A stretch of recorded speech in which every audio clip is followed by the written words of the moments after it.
that begins with a presentation. Do you want to take over, Jessica? Yes, thank you. I'm going to share my screen. Give me just a moment to get that up. And slideshow.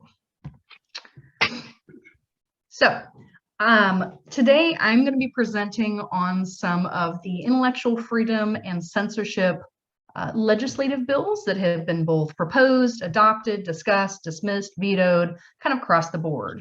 As you know, one of Brian's goals as chair of this library board is to ensure that the Board of Trustees has a good understanding of what's going on both in Virginia and nationally around intellectual freedom efforts, both sustaining intellectual freedom and challenges to it. I want to do a big shout out to Diane Cohen, our Technical Operations Division Director, who did almost every ounce of the research on this. I am just the mouthpiece for it today. And she will certainly chime in if she has anything additional she'd like to share that I am not capturing. So we're going to talk a little bit about the trajectory of bills that we saw through this review, the research that we did, the bills that we've seen proposed and failed, those that are adopted or in process, administrative laws that we're seeing start to bubble up, and what's next. So we've spoken both in staff presentations to this board and in general about some of the trends that we're seeing in both public and school libraries related to collection challenges. You all have received an entire separate presentation, which was virtual, so you can always go back and watch it if you need a refresher, on FCPL's request for reconsideration process. Typically, in public libraries, if an individual person has a concern about a material that is held, its place in the collection, if someone thinks it should be a teen book or an adult book instead of in the children's section, or just generally whether it is a good item to have in our collection, that it meets some kind of service need and is useful for someone. I'll send it to you. I'll text you. Then you can do this request for reconsideration. And that has really met a need. It's transparent, it's open, it uses a staff party to assess materials. And if someone is unhappy with the decision that that staff committee comes up with, it then rises to the Library Board of Trustees. And what we're seeing now is state and proposed federal laws that take that power and autonomy away from individual schools and public library systems and are instead consolidating it at the state level mostly. There's one federal bill that's being reviewed, but it's mostly at the state level. So where are these bills? Well, actually, let's do the research first because, you know, we're librarians. We want to make sure that we're getting this from good information sources. So Diane did an incredible amount of assessment on this and tried to find a good balance of resources that highlight as much as possible an unbiased view of the laws that are being proposed. So research has been done through the National Conference of State Legislatures, PEN America, ACLU, Every Library's Book Ban Report, and Ballotopedia. So really all we assessed was the direct language in the bills that were either proposed or adopted. This is not our individual spin on it. It's not how any one particular individual feels about it. It's just what do the laws say that are being proposed or adopted, and how does that affect libraries? I am positive that our research left out a few things, but we did a pretty deep dive on this, and hopefully this gives a solid, comprehensive overview of the span of what's being done nationally. So in 2022 alone, 25 states had legislative items proposed on the topic of either intellectual freedom, censorship, parental bill of rights, any of those kind of broad umbrella topics. That's half of the states in our nation. That is a lot of action and activity around this topic. And it is clear when you are assessing the language in these proposed bills that many people are using the same template to try and push it forward. So the language in some appears to be almost a copy and paste over from one state to another.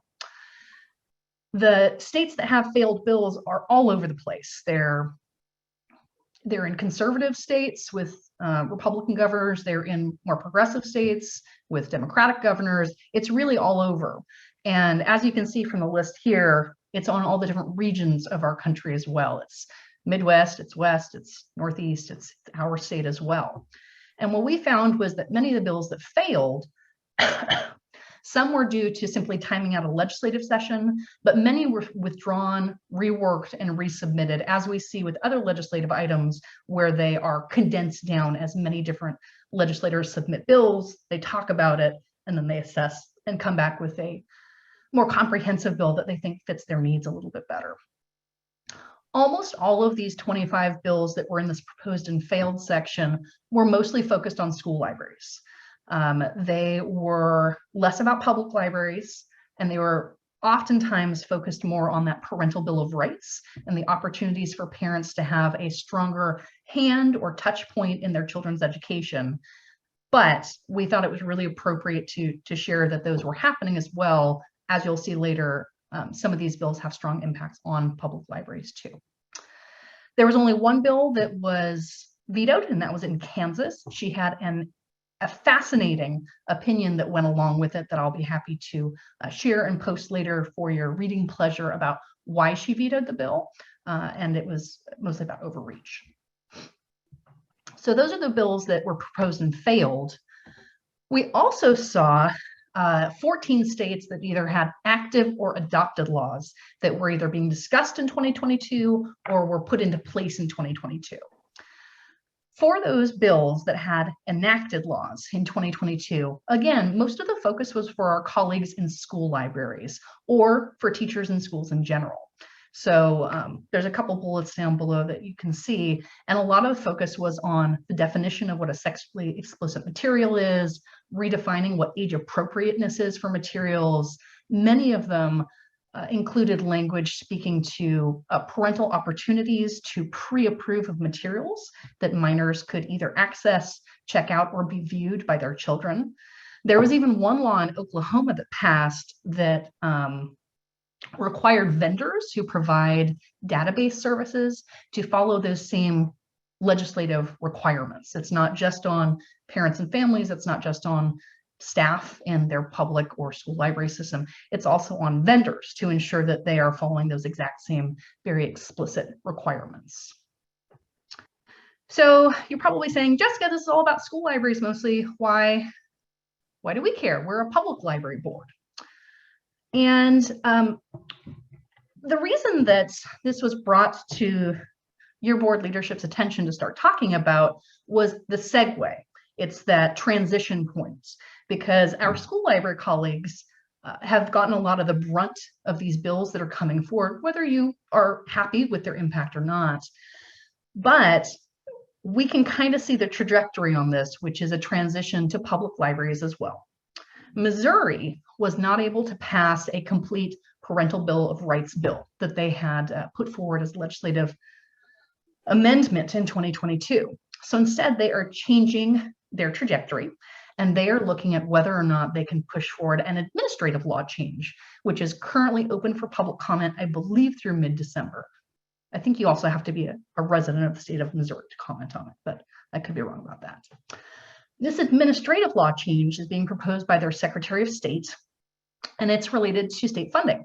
So any school, public, or special library that receives funding from the state can be cut off from that funding if this administrative law changes for a variety of reasons. But I included the three below that I think you'll find really pertinent to public library services.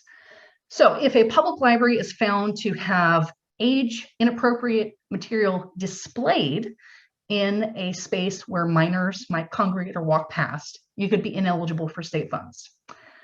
If you have an event or presentation at the library without age-appropriate designation on your website, in your facility, or on the site of that program, you could be ineligible for state funding. And minors will have to have a parent or guardian determine what they are eligible to read, assess, or view in a public library if this bill passes in Missouri, if you want to be eligible for state aid. So that is why we wanted to share this information with you. While most of the laws that we're seeing in 2022 are focused on school libraries, this administrative law suggestion is one that shows how easy it is to slide from just school libraries in that conversation to public libraries as well.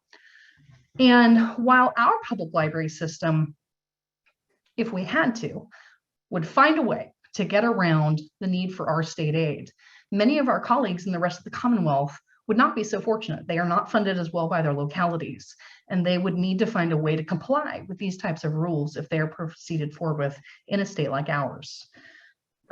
We receive approximately $600,000 in state aid from the Library of Virginia every year. So that's no small amount, and it goes greatly into our collection development budget. So this is the trajectory that staff are seeing the bills and laws in 2022 moving forward with. We will, of course, keep you all apprised as we transition into 2023. And I'm going to stop sharing, and I'll be happy to answer any questions that folks